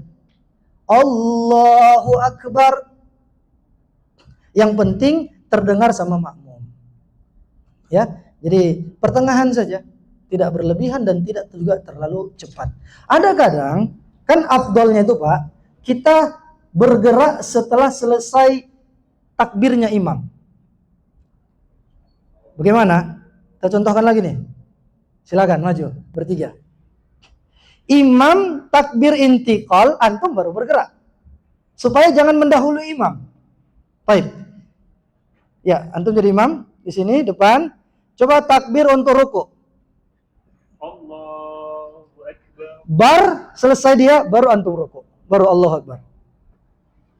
Ini yang paling bagus sebenarnya. Ya. Baru sami Allahu liman hamidah. Sami Allahu liman hamidah. Dah baru gerak. Ya, cuman kadang ada orang yang suka dipaskannya mulai dari bawah sampai atas harus pas. Gerakan sama Allahu Akbarnya, ritmenya harus sesuai. Gini modelnya kan. Jadi ini sholat di kampung-kampung ini biasanya, kan? Nah, jadi dia dari bangkit dia harus sesuaikan nih sama gerakannya dengan Allahu Akbarnya. Mau apa nih? Sami Allahu, mau ruku, mau sujud, Allahu Akbar. Barnya itu suka jidatnya sampai sini baru bar. Ada yang begitu. Itu juga enggak terlalu santai, sedang aja. Artinya selesai Allahu Akbar baru antum sujud, tidak mengapa. Baru dari bangkit kadang Allahu Akbar. Nah, ini terlalu panjang nih, berlebihan. Jadi nggak apa-apa, selesai dulu. Ya kan? Allahu Akbar. Kan belum sujud anak kan? Tapi barnya udah selesai. Itu tidak apa-apa. Kadang-kadang berlebihan loh Pak. Kita dapati begitu. Barnya itu suka ininya kandas sama itu baru bar. Terakhir nanti kita terlambat. Maka yang lebih afdol, imam selesai dulu takbir intiqal. Selesai imam takbir intiqal, baru kita bergerak. Supaya kita nggak mendahului imam. Contohkan sekali lagi, antum sujud. Allahu Akbar. Allahu Akbar. Silakan sujud. Allahu Akbar. Nah, seperti itu. Supaya kita nggak mendahului imam. Bangkit. Allahu Akbar. Baru bergerak. Ya, atau tidak selesai pun barnya, yang penting jangan kita sampai mendului imam. Ya. Kan ada hadis yang mengatakan amma yakhaful ladzi rafa'a ra'sahu qabla al-imam an yuhawwilallahu ra'sahu ra'sa himar. Tidak takutkah orang yang mendahului imam, duluan dia gerakannya dari imam, Allah gantikan kepalanya menjadi kepala keledai. Ya, itu di akhirat gitu ya. Bukan berarti udah dulu Ustaz, enggak jadi keledai kok. Di akhirat, bukan di sini. Ya. Jadi seperti itu. Wallahu a'lam. Ada lagi yang lain? Silakan. Ini banyak nih. Sebentar, ana baca dulu yang dari akhwat nih ya. Kalau perempuan sebaiknya saat mendekap di dalam jilbab atau khimarnya atau tidak mengapa di luar jilbabnya. Punggung tangan apakah termasuk aurat? Pendapat yang paling kuat, punggung tangan ini tidaklah aurat. Tapi sebaiknya wanita itu ketika sholat sedekapnya adalah di dalam hijabnya. Itu yang lebih baik. Ya. Itu yang lebih baik. Tapi sekalipun dia keluarkan sebagian kecil, orang mengatakan tidak mengapa, tapi yang paling afdal sedekapnya dia itu adalah dibalut dengan jilbab, di dalam jilbabnya. Itu ya. Ini bertanya Ustadz, duduk ik'a yang dibolehkan ketika kaki seperti jinjit atau duduk yang bertumpu pada tumit, tapi jamaah yang lain duduk yang kaki dilipat atau iftirash, apakah ini diperbolehkan? Karena jadi seperti tinggi sendiri. Jawabannya boleh. Sekiranya misalnya si bapak atau si ibu mau melakukan itu, menyelisihi jamaah yang lain atau imamnya, tidak apa-apa.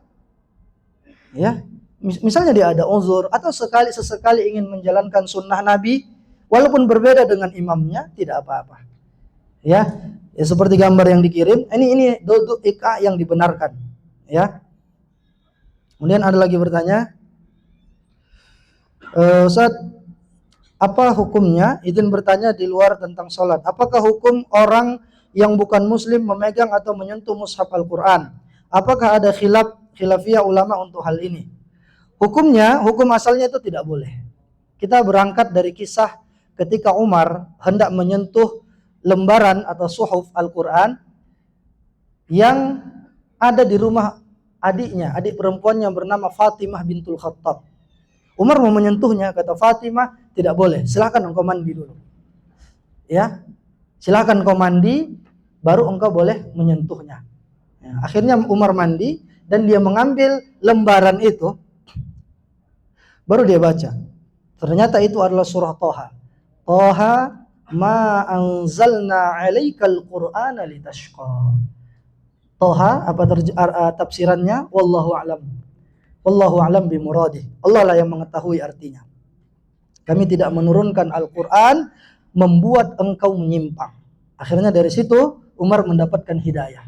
Nah, dari kisah ini para ulama mengambil pendapat bahwa kalau ada orang non-muslim mau menyentuh mushaf, diperbolehkan asal dia mandi terlebih dahulu, mandi besar, dan dengan niat kebaikan, dengan niat yang baik. Misalnya untuk mempelajari agama Islam, mudah-mudahan dia mendapatkan hidayah, maka boleh saja. Tapi kalau untuk tujuan melecehkan, untuk main-main saja, sebaiknya tidak boleh. Jangan kita kasih. Tapi kalau dia tujuannya untuk mempelajarinya, atau untuk membuat sebuah perbandingan misalnya, suruh dia mandi terlebih dahulu, mandi besar, dan boleh dia menyentuh mushaf, gitu ya. Adapun ayat yang mengatakan la yamassuhu illal mutahharun, tidaklah menyentuh mushaf ini kecuali orang-orang yang benar, kecuali yang benar-benar suci. Ini pertanyaan baru atau yang lama? Coba lihat. Itu maksudnya kata dalam kitab Mabahis fi Ulumil Quran, itu maksudnya adalah Al-Quran dari Lauhul Mahfuz tidaklah menyentuhnya kecuali yang benar-benar suci, yaitu malaikat Jibril. Ya, hanya malaikat Jibril yang dibolehkan mengambilnya, baru disampaikan kepada Nabi Muhammad sallallahu alaihi wasallam. Ini juga ada pertanyaan dari akhwat. Izin bertanya, Ustaz, saat menjadi makmum masbuk, saat imam duduk tasyahud akhir, maka makmum masbuk ini ikut duduk sesuai imam ataukah duduk tasyahud awal? Jazakumullahu khairan. Ya, wallahu alam. Ya, ini juga khilaf di kalangan para ulama. Kita datang di duduk tasyahud akhir imam, ya kan? Kita masbuk nih, ini rakaat pertama bagi kita. Kita ikut imam atau kita duduk tasyahud awal? Begitu ya. Pertama, ada yang berpendapat kita mengikut imam. Bagaimana posisi duduknya imam? Dia duduk tasyahud akhir, kita duduk tasyahud akhir. Dalilnya apa? Innama ju'ilal imamu liyu'tamma bihi. Imam itu dijadikan untuk diikutin. Kalau posisinya duduk tahiyat akhir, kita duduk tahiyat akhir. Walaupun itu rakaat pertama sama kita kan, Pak? Satu lagi berpendapat, tidak, kita mengikuti sesuai dengan keadaan kita. Mafatakum dalam hadis yang sahih dikatakan, ma adraktum fasallu wa ma fatakum faatimmu. Apa yang kalian dapati silahkan kerjakan, apa yang luput dari kalian nanti sempurnakan. Ya. Jadi wallahu alam, dua-duanya ada ijtihad para ulama. Mau dia duduk pertama boleh, mau duduk tahiyat akhir seperti imam juga diperbolehkan. Ya. Baik. Wallahu a'lam bissawab. Ya. Tapi kalau saya lebih condong kepada pendapat yang mengatakan kita duduk sesuai dengan jumlah rakaat kita. Kalau itu rakaat pertama, duduk tahiyat awal saja sudah. Ya, dan itu tidak mengapa. Baik. Ini ada lagi.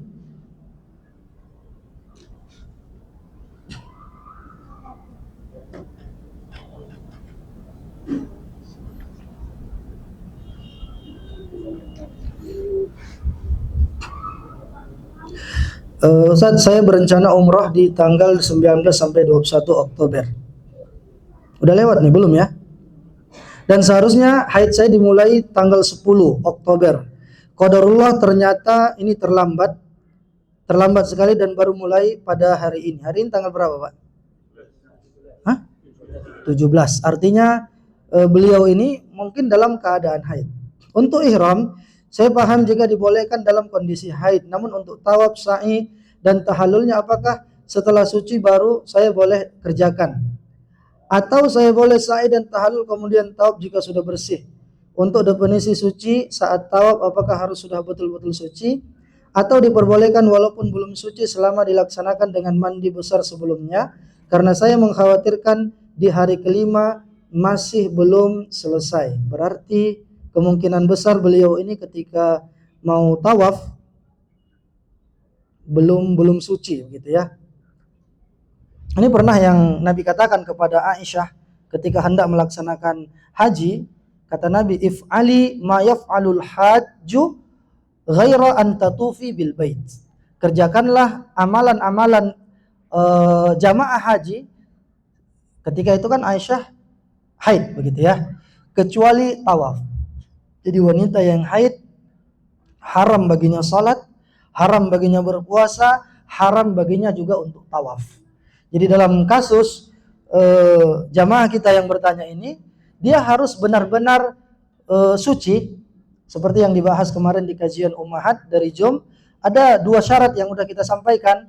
Pertama al-qaswatul baydha, ada sudah tandanya, ada dua ciri yang menentukan wanita itu suci dari haid. Dia harus hakul yakin. Dan kalau dia sudah yakin, biasanya haid dia adalah 5 hari dan suci setelah itu, begitu kan? Silahkan dia tawaf.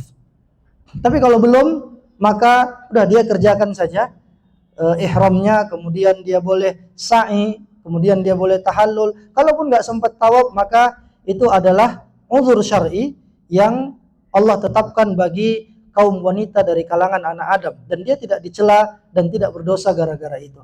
Ya, insya Allah silahkan dia memperbanyak ibadah yang lain, perbanyak doa ya di sekitar Masjidil Haram, pelataran haram. Silahkan banyak doa, banyak zikir, membaca Al-Quran tidak terlarang bagi wanita yang haid.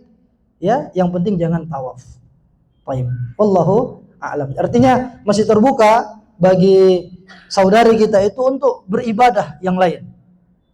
Zikir pagi petang, baca Al-Quran, berdoa kepada Allah, silakan. Yang penting jangan tawaf, jangan sholat. Selama dia belum suci. Baik, ada lagi yang lain? Silakan. Ya, silakan yang belakang dulu. Ada dua pertanyaan. Yang pertama, kita banyak dapati di kampung-kampung kita Indonesia, imam itu lebih miring daripada imam. Lebih miring? Ibadahnya biasanya lebih miring daripada itu. Iya. Tetap sah atau enggak. Yang kedua adalah di sini kita dapati ketika sujud syahud yang biasanya kita tepukan yang kiri, ini istilahnya yang kanan seperti itu. Apakah seperti itu? Tepukannya. Nah, untuk yang kedua, sebenarnya untuk tepukan itu ada juga ulama yang nggak setuju dengan itu. Itu ya. Jadi ini hanya ijtihad saja. Ya, tepuk yang mana? Karena ini adalah kebaikan, maka kita afdolnya mendahulukan yang kanan. Sesuai dengan hadis Nabi, yu'jibuhut tayammunu, Nabi menyukai mendahulukan hal-hal yang kanan pada perkara yang positif. Dalam pakai sandal, sisiran, itu Nabi mendahulukan yang kanan. Nah, memberi isyarat kepada imam ini juga perbuatan yang positif kan, yang baik. Dahulukan yang kanan. Maka mungkin ijtihad dari sisi ini, maka sebagian ulama mengatakan yang ditepuk itu adalah kanan. Sekalipun mungkin kiri, ya enggak apa-apa. Tapi ini kan kebaikan. Maka dahulukan yang kanan, antum dapat bonus pahala. Taib. Nah, fenomena kita dapati sebagian di masyarakat kita di Indonesia, imamnya itu agak miring salatnya. Karena mungkin perbedaan tentang, oh ini kiblatnya udah ke Afrika, gitu kan. Bukan lagi ke Asia, begitu kan. Wallahu a'lam, kita yang di Indo hanya dikatakan apa? Fawalli wajhaka syatral masjidil haram. Kita hanya menuju arah saja. Nggak mesti harus pas. Tapi kalau sudah ada fatwa, biasanya dari mana? Dari Depak ya Pak. Kan ada itu petunjuk arah kiblat dari Depak. Kalau sudah ada ketentuan dari mereka, udah kita siqah kepada ulama-ulama kita yang di sana. Dan biasanya itu masjid-masjid yang dibangun udah lama, masjid lama, itu biasanya kiblatnya agak semena-mena gitu. Kalau sudah ada ketentuan dari Depak, oh ini agak ke kanan sedikit atau agak ke kiri sedikit, udah kita sami'na wa ata'na saja. Ya. Cuman itu tadi, masyarakat kita kadang-kadang bandel. Pernah ada teman kita gitu kan, dia udah mengikuti apa yang dikatakan sama orang-orang dari MUI atau Depak itu. Kiblatnya agak miring sedikit. Jadi dia jadi imam, dia miring. Dia bilang kalau saya mengikuti fatwa MUI setempat, kiblat kita ini apa agak miring sedikit. Apa kata jamaah? Asal jangan kau aja yang miring gitu. Mereka nggak mau ikut. Karena dia bilang, kamu belum lahir, kiblat kita udah begini gitu. Ini payah yang taklid begini, Pak. Ya. Jadi kita percayakan kepada ulama yang ada di MUI, yang ada di Depak. Kalau sudah mereka ukur, kita siqah, kita percaya aja sama mereka. Tapi itu tadi masalahnya, tidak semua mau ngikut pada ketentuan itu. Kalau ngikut, insya Allah aman. Ini kadang imamnya aja atau 1-2 orang aja. Akhirnya kejadian 2 kali sholat jadinya. Ini kiblatnya lurus, ini yang miring. Nah, jadi ini fitnah jadinya ya. Jadi antum coba konsultasi. Siapa yang pas alu ahli dzikir. Tanya orang-orang yang berilmu di sana. Ada sudah fatwa dari Kemenak atau dari MUI tentang arah kiblat itu? Ya. Kalau sudah ada misalkan ada sertifikat tuh. Sertifikat kiblat untuk masjid-masjid yang baru atau yang diukur ulang. Kita ikuti saja fatwa mereka. Artinya kalau itu khilaf, kita tidak berdosa, yang berdosa itu mereka. Nah, paham ya? Jadi gitu, jangan ribut lah. Dan kalaupun ya beda-beda sedikit, itu dimaafkan karena kita jauh dari Masjidil Haram. Yang salah tuh kalau sudah depan kita Ka'bah, antum harus miring gini. Nah, itu baru berdosa, haram. Bahkan ketika kita salat menghadap Ka'bah, Pak, pandangan kita ke Ka'bah, bukan ke tempat sujud. Lihat Ka'bah. Jarang-jarang kita salat melihat Ka'bah langsung. Nah, ada yang lain? Betul. Sebelah sini tadi ada ya? Ini dulu. Jadi saya selama di sini saat sholat ya di kampus kan ada musola. Nah, saat sholat berjamaah saya makmum, kadang kan imamnya berganti-ganti ya. Saya sudah pernah 2 kali sholat maghrib. Nah, imamnya itu sholatnya 2 rakaat aja. Jadi makmumnya semua kayak masbuk gitu kan, nambah 1 lagi. Nah, saya mau tanya sama hukumnya gimana ya sholat saya? Karena setahu saya kan maghrib nggak bisa disingkat ya, jadi 2. Terus yang kedua apa yang harus saya lakukan kalau misalnya kayak saya ketemu seperti itu? Baik, yang pertama kemungkinan besar imam antum itu dia musafir. Kemungkinan besar dia musafir, berarti dia sedang mengqashar sholat isya'nya mungkin. Kemungkinan, ya. Kemungkinannya seperti itu. Karena nggak ada sholat maghrib yang diqashar jadi 1 rakaat setengah atau 2 rakaat. Yang bisa diqashar itu apa aja? Isya kan? Nah, zuhur, asar jadi 2 rakaat. Subuh pun jangan antum qashar jadi 1 rakaat. Nggak bisa. Baik. Berarti kemungkinan besar dia itu sholat isya'nya diqashar. Mungkin dia musafir, dia tadi sudah maghrib, kemudian dia sholat isya. Ya, kalau kita dapati seperti itu, ya sudah, ketika dia salam kita naik 1 rakaat lagi, sempurnakan. Jadi pernah juga ada seorang syekh kita dari Saudi waktu itu datang ke kampus kita dan dia mau ngajarkan. Dia bilang, saya musafir, ini kami sholat isya. Dia bilang, saya musafir, saya akan qashar 2 rakaat, tapi saya jadi imam supaya kalian tahu. Nanti saya salam, rakaat ketiga dan keempat kalian kan mukim katanya. Sempurnakan masing-masing, jangan lagi buat jamaah baru. Jadi masing-masing sempurnakan rakaat 3 dan 4. Karena kita mukim nih sebagai makmum. Sesekali boleh kita ajarkan begini supaya orang tahu. Tapi yang afdolnya imam itu adalah jamaah mukim. Itu yang paling afdol. Ya, mungkin antum dapati itu imamnya mungkin sedang jamak qasar. Nah, apakah sholat kita sah? Sah. Ya, berbeda niat makmum dan imam, niat sholatnya jamaahnya tetap sah. Ya, dan dia makmum mendapatkan pahala sesuai dengan niatnya. Jadi tinggal sempurnakan aja rakaat ketiga masing-masing sendiri-sendiri. Karena udah dapat pahala jamaah nih semua. Baik, ada yang lain? Fadhal. Silakan.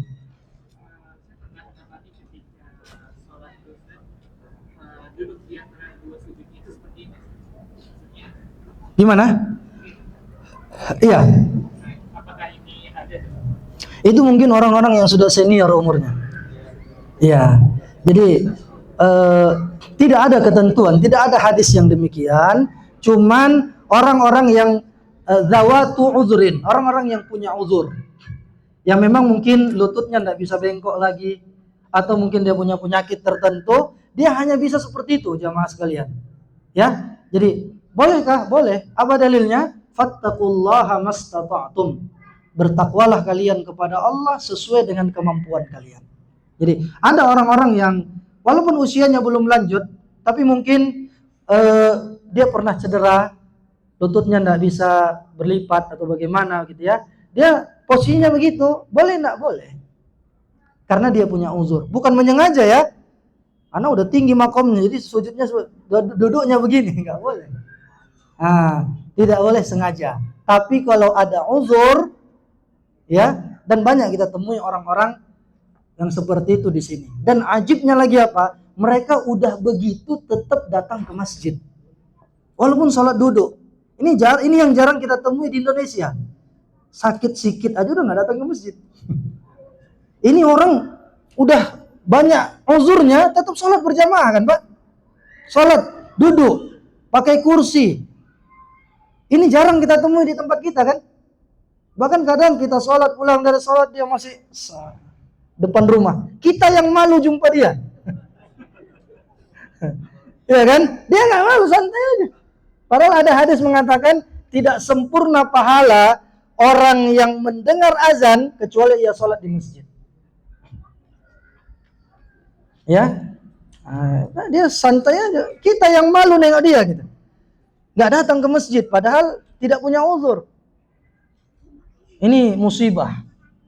Maka ya inilah yang harus kita tekankan. Jadi ada yang ditemui demikian itu karena punya uzur. Kalau menyengaja tidak boleh.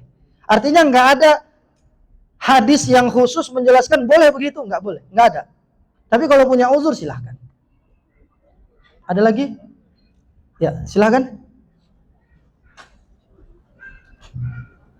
Ya silahkan, Fadhal. Iya. Mana cara membentuk saf di lantai 2 yang sebaiknya yang dianjurkan? Saf di lantai 2 kan contohnya sekarang ini kita bisa membentuk untuk di belakang imam. Kita kena kosong. Apakah memilih dari kiri dulu atau dari tengah? Karena biasanya saf itu dibentuk dari tengah. Iya. Ketika kita di lantai 2 begitu ya. Di mana yang paling afdal? Ya paling dekat sama imam di situ. Kanannya imam, pertama yang paling kanan, yang kedua yang paling dekat. Di situ. Terus kalau misalnya di sisi kirinya itu saf pertamanya masih kosong, itu gimana? Di sisi kiri mana maksudnya nih? Ini kan sebelah kanan, di lantai sebelah. Yang ini, yang akhwat ini. Ya, contohnya di lantai 3. Apakah harus mengisi saf pertama di sebelah kiri dulu, baru saf kedua di Anak gimana? Nggak paham nanti. Ini saf pertama sudah penuh yang kanan, sayap kanan. Terus haruskah kita ke sana begitu kan? Tidak mesti. Boleh kita di sini penuhkan dulu yang kanan. Baru di sini pun kita banyak, di sana tidak ada juga tidak apa-apa. Karena ini kan kondisi-kondisi darurat yang seperti ini. Kecuali menyengaja. Gitu ya. Tayyib. Wallahu alam. Jadi dahulukan yang kanan. Gak mesti misalnya sini 10 orang baru harus ke sana 10 orang lagi. Enggak juga. Ya? Tayyib. Wallahu alam. Bentar ya, anak tanya, bacakan dulu yang ini kertas. Izin bertanya Ustaz, perbedaan kondisi sujud sahwi antara sesudah salam dan yang sebelum salam. Dan sujud sahwi itu apakah ada duduk di antara dua sujud juga? Ini pertanyaan bagus. Ini tengah 5, nggak apa-apa kita lanjut Pak. Sujud sahwi. Pertama, antum sujud sahwi sebelum salam. Ya. Nih, seperti ini. Kan tahiyat akhir nih. Baru ingat, ternyata tadi ada yang kelupaan. Sujud sahwi sebelum salam. Berarti kita sujud Allahu Akbar. Bacaannya tetap Subhana Rabbiyal A'la wa bihamdi 3 kali. Atau Subhana Rabbiyal A'la 3 kali. Allahu Akbar, duduk di antara sujud sekali. Bisa bacanya Rabbighfirli warhamni wajubur dan seterusnya, atau Rabbighfirli saja 2 kali itu. Baru sujud lagi sekali lagi. Subhana Rabbiyal A'la wa bihamdi 3 kali, baru duduk. Assalamualaikum warahmatullah. Assalamualaikum warahmatullah. Ini sujud sahwi sebelum salam. Kalau sujud sahwi setelah salam, artinya untuk sujud sahwi pun antum lupa sebagai imam. Assalamualaikum, assalamualaikum warahmatullah, assalamualaikum warahmatullah. Diingatkan sama makmum. Tadi kita kelebihan rokaatnya, gitu kan? Oh iya, belum sujud sahwi. Udah ambil posisi duduk, sama seperti tadi. Allahu Akbar, Allahu Akbar, bacaannya sama. Allahu Akbar sekali lagi. Allahu Akbar.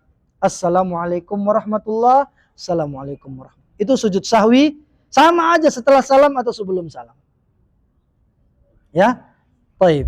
Jadi itu ya, jamaah sekalian, posisi sujud sahwi sebelum salam atau sebelum. Kecuali ketika diingatkan makmum, ternyata kurang jumlah rakaatnya.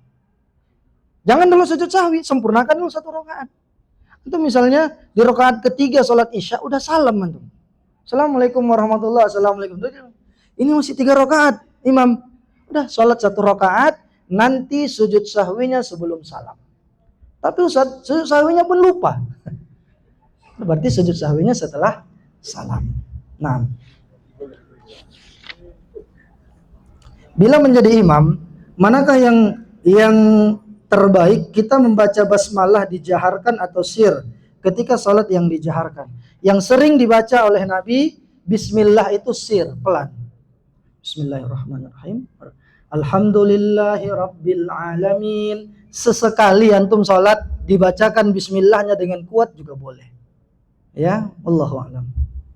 Tapi yang paling sering Nabi Bismillahnya itu dibaca sir, dibaca pelan. Nah, jika kita seorang wanita di Masjidil Haram sudah siap sholat dan tiba-tiba batal, namun tidak bisa keluar saf sholat karena penuh, bolehkah kita berwudu dengan air minum, membasuh anggota tubuh yang rukun saja, tidak berkumur karena sulit membuang air bekas kumur-kumurnya? Bagaimana Ustaz, apakah boleh seperti itu atau yang tepat seperti apa? Kalau ditanya bolehnya, jawabannya boleh. Ya, jadi boleh seperti itu, tidak apa-apa. Faghsilu wujuhakum, mulai dari wajah saja, ya, kemudian sampai akhir. Atau dia kumur-kumur juga tidak apa-apa. Ya, baik. Wallahu a'lam. Ada yang lain? Ya, silakan. Silakan untuk.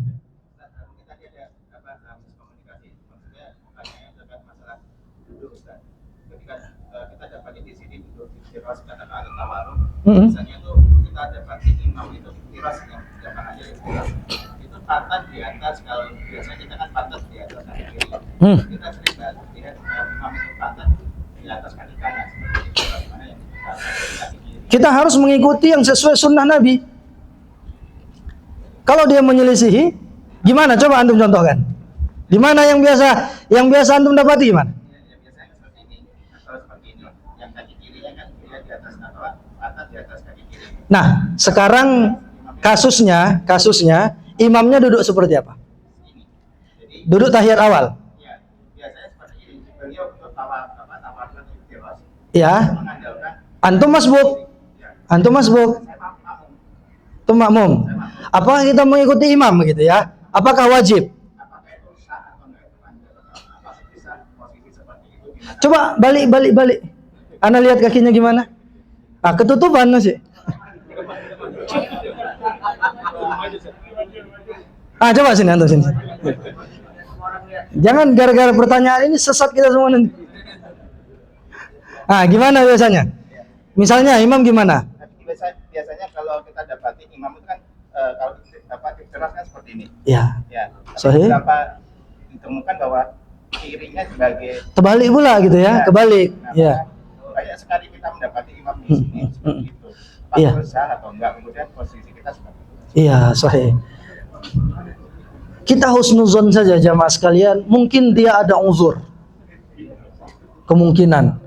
Karena kalau dia orang yang faham, dia nggak akan begitu duduknya.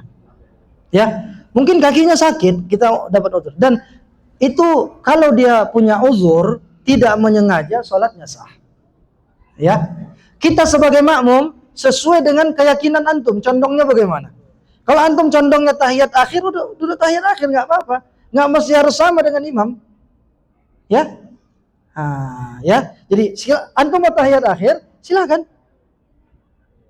Misalnya sholat isya gitu kan, rakaat keempat, kita lebih condong kepada pendapat duduk tahiyat akhir, ya, duduk tahiyat akhir. Sementara dia duduk tahiyat awal, imamnya, nggak apa-apa kita menyelisihinya. Karena ini sama-sama ada hujjahnya, sama-sama ada pendapatnya. Nah, jelas ya. Jadi nggak mesti harus, misalnya nih, imamnya begini, harus gini ya kita semua. Boleh aja kita begini. Karena ini sama-sama ada dalilnya. Ya kan? Imamnya menggerak-gerakkan tangan. Apa kita harus begini semua? Enggak juga, kita sekali aja boleh. Karena ini permasalahan tadi, khilaf yang menunjukkan itu semuanya dilakukan sama Nabi. Baik. Ada lagi yang lain? Silakan. Terakhir ini mungkin ya. Fadal. Masya Allah. Yang pertama, kalau misalkan imam salam pertama selesai, terus makmum salam sebelum salam kedua gitu. Iya. Boleh atau enggak? Terus yang kedua mengenai tadi yang sujud sahwi. Iya. Kita masuk gitu. Terus sujud sahwinya setelah salam. Nah, baiknya kita sujud sahwi atau berdiri? Iya. Misalkan karena kelupaan tokat, kan kita memang belum sempurna. Gitu. Iya. Terus yang ketiga nih, misalkan tempat kami itu harusnya kiblatnya itu miring, cuman karena keterbatasan tempat, jadi imamnya saja yang miring, tapi makmumnya Tetap lurus. gitu. Jadi karena keterbatasan tempat, misalkan kayak gini, tapi imamnya ikutin kiblat, tapi makmumnya agak lurus sedikit. Beda mazhab imam sama makmum ya. Nah itu gimana, Ustaz? Wallahu a'lam. Untuk yang ketiga ini harus ditanyakan sama ulama setempat. Gimana pendapat majelis ulama di sana, boleh nggak? Dan ana rasa sebaiknya kita mengikuti imam. Keterbatasan tidak apa-apa. Bagaimana mampunya saja, boleh sholat di luar. Ya, jadi jangan pula imamnya ke timur, makmumnya ke barat gitu. Imamnya ngadap ke arah kiblat, ya kan? Ka'bah. Makmumnya kalau diukur rupanya ke arah mispalah, ya kan? Berarti bahaya itu kalau begitu. Atau keajiat pula dia arahnya gitu. Jadi kalau sudah ada fatwa MUI, Kemenak atau Depak setempat arah ke situ, udah kita ikuti saja. Semana mampunya segitu yang sholat. Ini luar biasa nih, kejadian baru nih. Imam sama makmum beda arah, beda haluan ya. Nah. Baik. Kemudian untuk sujud sahwi, kita masbuk. Bagaimana posisi kita? Posisi kita setelah imam salam, silahkan kita naik. Tidak, kita sempurnakan saja yang tinggal. Kita tidak usah ikut dulu sujudnya, karena itu bukan bagian dari keterlibatan kita mungkin di awal. Tapi kalau antum lupa di situ juga, ikut terlibat dalam lupanya imam tadi, maka silahkan sujud sahwi. Tapi wallahu alam, kalau di dalam fatwa para ulama, silahkan kita langsung naik. Kita sempurnakan aja sholat kita. Ya. Baru setelah itu kalau mau sujud sahwi boleh, kalau tidak juga tidak apa-apa. Kemudian untuk salam, tidak mengapa kita di salam pertama imam itu kan yang wajib, kita baru salam. Tapi yang paling afdal selesai dulu imamnya, salam dua-duanya baru kita salam. Tapi posisi di mana kita bangkit ketika kita masbuk, selesai salam kedua. Salam kedua selesai baru kita naik menyempurnakan sholat yang ya kita tinggalkan tadi atau kita kurang jumlah rakaatnya. Ya. Intinya salam pertama, Assalamualaikum warahmatullah, kita salam, boleh. Tapi yang paling afdal siapkan dulu imam. Ada dulu pendapat, kalau kita dalam keadaan darurat, mau BAB, boleh kita salam duluan dari imam. Wallahu a'lam, ini nggak ada hadisnya ya. Antum kebelet nih, baca tahiyat duluan, salam duluan, bangkit, selesai, nggak boleh. Nunggu imam, tetap nunggu imam. Ya. Wallahu a'lam. Ada lagi? Terakhir dari tengah. Nanti terakhir dari kanan. Silakan Pak, nggak apa-apa. Gimana kalau kita dapati imam yang memakai kaos, sholatnya memakai baju kaos itu kan, pas saat sujud itu baju kaosnya tersitam. Nah, Celana ya, sama baju. ya. Tersingkap lah auratnya gitu ya. Nampak sikit gitu ya. 6. Kan dilarang kita sholat menggunakan pakaian-pakaian yang ketat begitu ya. Sehingga terjiplak auratnya, itu kan terlarang ya. Jadi kalau kita mendapati imam yang seperti itu, maka kembali kepada kaidah awal, pama asabakum fasallu wa ma dikatakan dalam sebuah hadis itu, dia salat bersama kalian, kalau dia benar maka kalian dapat pahala, dia dapat pahala. Kalau dia salah maka dosanya itu dialah yang menanggungnya, begitu ya. Tapi tetap pahala salat kita berkurang, ya, pahala salat kita berkurang. Nah, apakah salatnya sah? Wallahu alam, pendapat yang lebih kuat mengatakan salatnya tetap sah, karena itu bukan kesalahan makmum. Tapi yang salah, yang berdosa itu imam. Dia yang menanggung. Kalaupun misalnya salat itu tidak sah, dosanya yang menanggung adalah imam. Sama dengan misalnya imam itu dia tahu udah batal dia udah buang angin, tapi dia lanjutkan salat menjadi imam. Makmumnya tetap sah salatnya. Tapi yang berdosa si imam. Ya. Mana tahu ada kejadian seperti itu. Makanya menjadi imam ini berat tanggung jawabnya. Ya. Jadi kan yusalluna lakum fa in asabu falakum walahum wa in akhtau fa alaihim. Dia salat bersama kalian, kalau dia benar dia dapat pahala, kalian dapat pahala. Kalau dia salah, dosanya sama dia, imam itu. Tapi kalau udah tahulah imamnya seperti itu, Bapak ingatkanlah. Ya. Cuman kadang-kadang kan ini bukan imam tetap, dia sholat masbuk, imamnya yang begituan gitu, ketemu gitu kan. Yang masbuk urutan pertama, kedua, ketiga gitu kan ada. Ya udah, dia yang menanggung kesalahannya. Baik, wallahu a'lam. Jadi kalau kita si imam yang seperti itu tadi, dia kayaknya kalau datang mungkin jadi imam. Dia imam tetap atau enggak? Enggak imam tetap. Jadi kemarin kalau kita namanya di kerjaan kan siapa aja bisa jadi makanan. Iya. Jadi pada saat dia jadi imam kita tahu kaosnya sama kayak kemarin gitu. Ini bakalan kelihatan gitu ya. Iya, boleh kita bermakmum di belakangnya. Enggak, daripada kita buat dua berjamaah dalam satu sesi, itu nggak boleh. Ya, atau tunggu aja dia selesai, nanti kita cari imam yang lebih baik. Bapak ingatkan. Bapak ingatkan, perlu diingatkan itu yang seperti itu. Karena kadang-kadang orang nggak sadar. Begitu ya. Dan kalaupun Bapak bermakmum di belakangnya, boleh. Walaupun nyari imam yang lebih baik itu tentunya lebih afdal. Semakin fasih dia, semakin tertutup auratnya, tentu lebih afdal. Wallahu a'lam. Ya, naktabi bihadza. Pas ya. Subhanakallahumma bihamdika asyhadu an la ilaha illa anta astaghfiruka wa atubu ilaik. Wassalamualaikum warahmatullahi wabarakatuh.